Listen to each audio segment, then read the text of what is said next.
Oh my God. So it's the anniversary of the month that my business was robbed in 2024. I think I was a little traumatized. And when I think about it, I still say to myself, oh my God, that was crazy. So if you did not catch the story of how my store got robbed, it's in my YouTube channel. I'll pin the story below. You guys could catch up on it. It's your girl, Donna.Prescott, back again with another chat. And this chat is just going to be about an experience that I had in my store where I got robbed. And I never got a chance to talk about what happened after. I also never got a chance to talk about the lessons that I learned from being robbed. So today we're going to dive deep into that, and I'm going to share my experience with you guys. So I just want to say welcome back to my channel. Thank you to the OGs that keep following me week after week, and thank you to the newcomers. All right, let's get into our chat. So last year in June 2024, I was robbed in my store. Okay, it was during the prom and graduation season, and I was robbed by 6 high school girls. Now, I did share the experience last year on my YouTube channel, as well as, I dropped some snippets on Instagram and TikTok, but what I never did was a follow-up. And I never told you guys what happened to those girls, and I never told you guys the lessons that I learned. So in today's chat, I'll give you a quick summary, but you guys can always go back to my video that I posted last year. I did post some surveillance footage from inside my store, and I'm gonna plug some in here. And I also did a story time about the experience. But pretty much, to go back to that day, I do remember my assistant, she told me one day when I came in that, hey Donna, like when you were not here, 2 young ladies walked into the salon to check out your wigs, but because you were not there, they were like, they'll come back so that they could speak directly to the stylist because they had some questions. So here I am excited, people are interested in my products. It just so happened that on the day of, I was in the salon with my assistant again. She was at the front desk, doing her daily tasks, and I was in the back coloring some wigs, okay? The door opened. Firstly, 2 young ladies walked in, and my assistant was reminded that those were the ladies that came in to ask the questions. So immediately she said, hey Donna, the young ladies are back. So I turned around and I was like, okay, come in, what questions do you have? And then, was it 4 more girls proceeded to come in. Now at that time, 4 of the girls stayed towards the front of my salon, and they sat at my waiting area right next to my social media girl. And then 2 of them came to the back of the salon right where these wigs are and pointed out like 2 wigs at the time. And we're like, oh, we're interested in seeing these 2 wigs. And so I took the wigs off, handed them to each of the girls. And then another girl walked over and she was like, oh, I like that one too. So now I'm taking a 3rd wig off the showcase, and now 3 girls has 3 wigs, okay? And I'm engaging each of the girls. We're talking, everything seems normal conversation and whatnot. So it took a little bit, and what I did not catch at the time, because this was clearly a setup, and I only saw that it was a setup after the fact, okay? Now, going back and watching my surveillance video and watching things unfold is totally different from being in the moment and the thing is happening to you. So people have to take into account like all the different variations of factors, that actually come into play when a situation is happening. I was not aware that I was about to be robbed. At the time, I'm, engaging the girls and we're talking. I noticed that in the surveillance later that the girls were slowly inching towards the front of the store. But I'm not worried because my assistant is sitting at the front desk, and, the friends are sitting in the waiting area.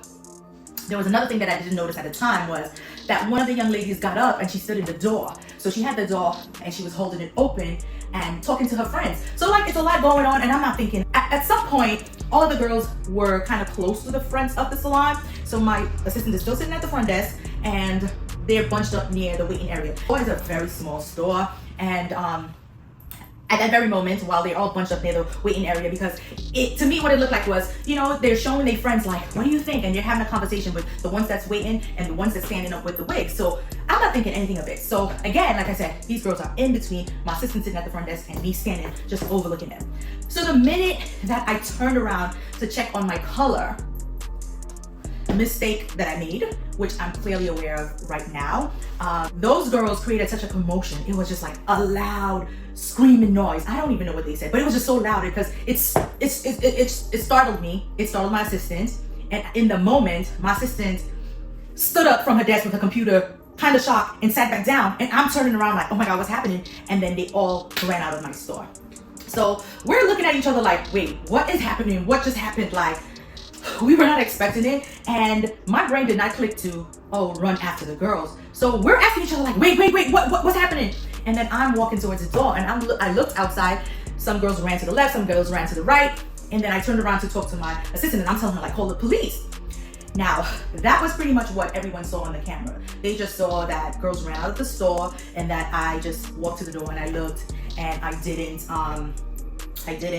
run after the girls, or like I didn't look like I was full of excitement. Like I'm not sure what exactly,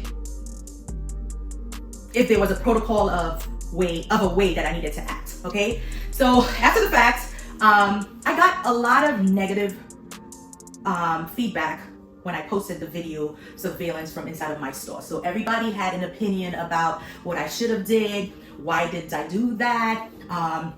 Also, like, you know, I got a lot of feedback around like, no, that looks like a setup, and you know, she's in on it. And it's just like, it was just so disgusting because I got more negative feedback than positive feedback. Yes, there were people who commented like, it's so sad that that happened to you, you know, praying for you, you know, giving me some great lessons and giving me some good, you know, feedback around like, maybe you should try this, do this. And I'm grateful for both of the opinions. And listen, I know in the world that we live in, like, that's what's expected. So before I talk about, you know, how I felt about that and some of the mistakes I made and some of the lessons, I'm just going to follow up about what happened to the girls. So as you guys can see, this is the size of my salon. It's very small and intimate, right? And this is the wait-in area. So when the girls came in, initially it was 2 girls who came to talk with me in the back, okay? I was busy coloring right here on a wig, and obviously my assistant was sitting at the front desk in this chair, right? So she's sitting here, she welcomes the girl, they come to talk to me in the back, and I'm dealing with all the wigs back here. And this waiting area right there was the area where 3 of the girls stayed sitting down, and 3 of the girls were back here with me.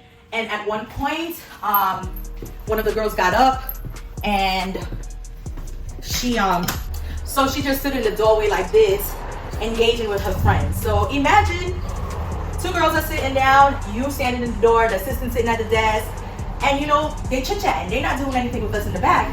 That looks normal, right? And at the moment of like when the actual robbery went down, everybody was bunched up here. So my assistant was still sitting here and everybody was bunched up here. The girl in the door, 2 people sitting here, 3 with my wig, they talking, and I just turned around to check on my wig, and then it was a big commotion and everybody just ran out the door. So many people are wondering what happened after. So directly after I was robbed, and after being in shock for a minute and screaming to my assistant like, call the police, call the police. The police came in, we filed a report with them. I was able to grab some footage from my surveillance video to hand over to them, and they said that they were going to pass it on to the detective, which was going to come back and speak with me about the investigation that was about to open up. That was a very tedious process, transitioning from then to, you know, the investigation part actually. What I find is, I don't know, it's been my experience in New York City, because different things has happened to me that, you know, a lot of attention is not really brought to some situations. I guess, yes, there are classes of different types of crimes that happen, and maybe more attention needs to be put towards like bigger crimes and whatnot. But then when it comes to like smaller violations, even though I don't see mine as a small violation, I feel like a lot of attention wasn't really placed upon my case, and it was always a headache getting in contact with, you know, the detective on the case and getting information. I felt like I was doing more of the work because I wasn't even aware of like what was happening behind the scenes, because no one was really getting in contact with me. So okay, let's say this thing happened on a Thursday, right? Get that report done.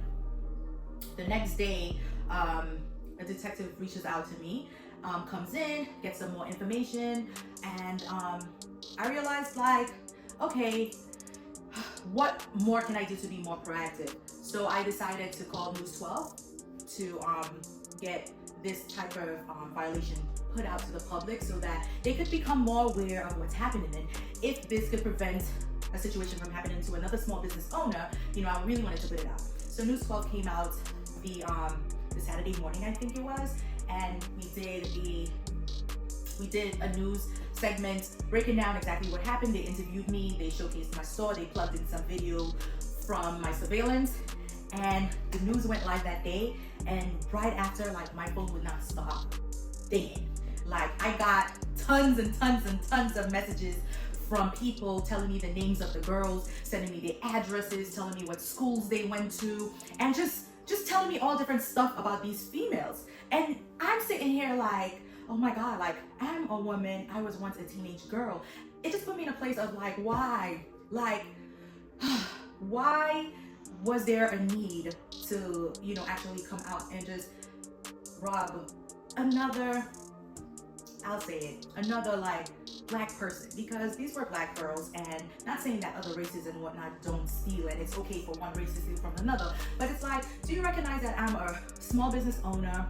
I'm a woman just like you, and for you to violate me in that way? And I was like, what was so wrong with these girls for planning something like that? And it was planned, obviously, because days before you came in, you scoped out the place, you asked questions, you had a plan.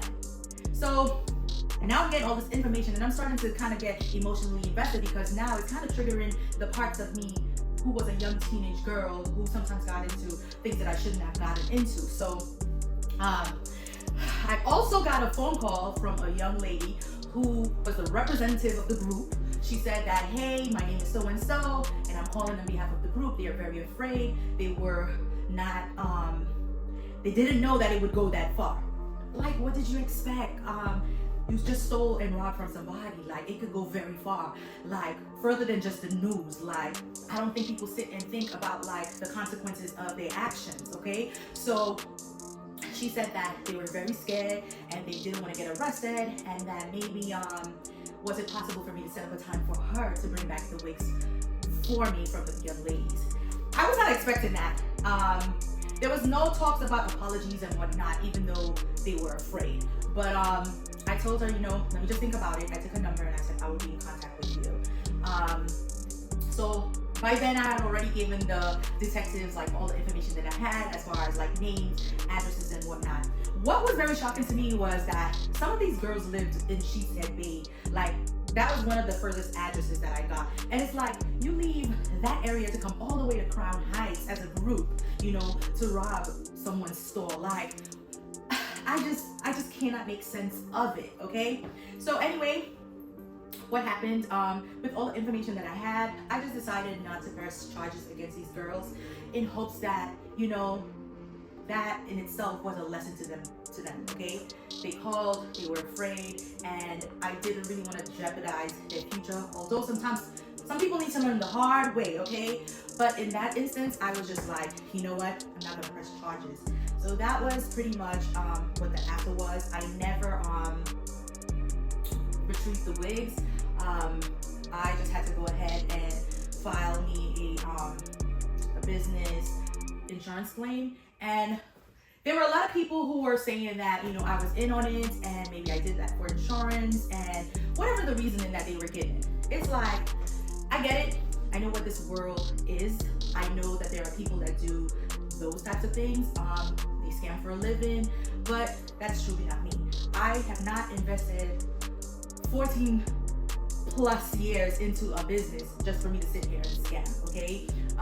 And it's not just a 1, 2, 3 shot deal where you just go file a claim and you get money. It's a tedious process as well. I have to provide evidence, investigations are being done on the back end, and the insurance company don't have to really believe me. So it's a process for you to be able to, recoup your losses. And it was a loss to me because I, on the other hand, was I was down like close to $7,000, and people were online criticizing the prices of the wigs as well. And it's like, yes, there are wigs that are pricey. People have different types of audience that they cater to, and I have a store of high-end products as well as, you know, affordable products as well. But the quality of the wigs of which the girls stole from me, it was up there, and I was down countless dollars. That was a loss to me. So I just wanted to give that little bit of information. Let's go on to the lessons that I learned. A mistake that I made was not being very present and alert, especially with having such a huge group of girls in the store, okay? Even though I wasn't thinking that I was going to be robbed, I should have been more alert. I should have been not even stepping away for just 1 second without keeping my eyes on these girls, or keeping my eyes at least on my product, okay? So that was lesson number one, mistake number one, and lesson number one. In the next, God forbid, this is not gonna happen to me again, but if it ever happens, firstly, I'll be looking at, okay, it's a group, I'm gonna attend to one person at a time, one product at a time. And I primarily work by appointments, but sometimes I do accommodate walk-ins if I'm able to. So in a case of a walk-in, I will be more present. And like I said, one person, one product. Mistake number two, I would say it's having such a big group that I'm not really, you know, attentive to. So limiting the amount of people that comes into the store at a time together, I have to pay better attention to that. So that was mistake number two and lesson number two. The last one I think that I could speak on is, a lot of people were saying like, do you have a door buzzer? You need to invest in security. You need to have cameras. Yes, I do have surveillance. That's why the girls were captured on video. I do have a door buzzer that people ring my bell so that I could buzz them in to come in. The door is always locked. It goes back to paying attention again and being alert. I am now going to have to pay attention to, like, why is there somebody standing in my door? Like, if you come in, the same way that I keep my door locked, I'm gonna have to close that door behind you, and we're all gonna deal with what's happening inside the store with that door closed. So that part was a very big lesson. And I only saw that, like I said, after the fact. Because while you're in a situation, no one's thinking like, why is this person standing in the door? There are many times that people come to my door just to ask a question. They don't completely walk all the way into the store first to have a conversation, because it's quick. It's just like, hey, do you have a card? Or hey, do you offer that service? Or hey, how much is that? I don't be like, come in, and we walk into the store. I showed you guys how small my store was, and it's right next to, like, you know, the curb, and it's just answering a quick question. So there's that. And for the people who also said about like I should hire security, like who's going to I'll say pay for that type of service.